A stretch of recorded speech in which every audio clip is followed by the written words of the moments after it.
ॻोठ वाहड़ में बीठल हूं। ही वो बदनसीब सुल्तान नूनारी आहे, उन जे घर में बीठल हूं। हिन जे ॿारनि खे बीमारी आहे, जिते बि हिननि खे धकु लॻे थो उतां रतु नथो बीहे।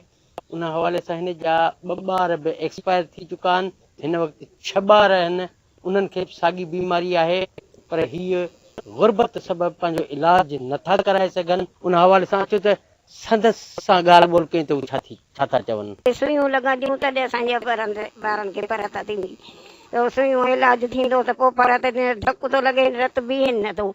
ॿारनि खे तकलीफ़ ॾाढी आहे। 2 ॿार त असांजा ईअं विया हलिया, हेॾा सारा जवान। असांखे पैसो ॾोकड़ न खपे, असांजे बचनि जो इलाजु कराइनि, असांखे हुते दाख़िला ॾियनि, असांजे बचनि जो इलाजु थिए। असां सुइयूं खपनि, इलाजु इहो असांखे सुइयुनि जो खपे।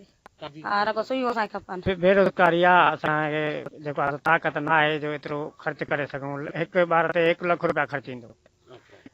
डॉक्टर सेवण वारे डॉक्टरनि जो चवण आहे 1 ॿार ते 1 लख रुपया ख़र्चु ईंदो। उहो डॉक्टर सेवण वारे चयो आहे त हर ॿार तुंहिंजा ईअं वरितल आहिनि। 2 ॿारनि जी टेस्टियूं करायूं, 3 ॿारनि जी टेस्टियूं करायूं, बाक़ी ॿिया ॿारनि जी टेस्टिंग कराइण जी ताक़त न आहे का।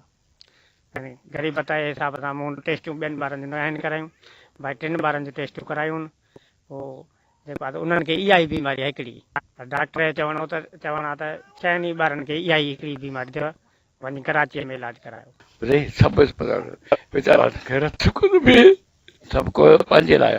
अॼु असां ग़रीबनि जे लाइ केरु कोन्हे को ॾियनि। घर घर खे हिकिड़ी नौकिरी ॾियनि न त बि ख़ुशि हुजनि।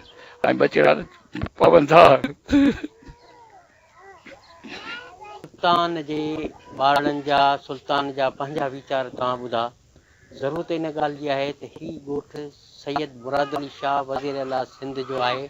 ज़रूरत इन ॻाल्हि जी आहे त हिन जो सरकारी तरह सां हिननि जे ॿारनि जो इलाजु थियणु घुरिजे। कैमरामैन काशिफ चने सां गॾु अकरम मेमन, सिंध TV न्यूज़, भानसीदाबाद।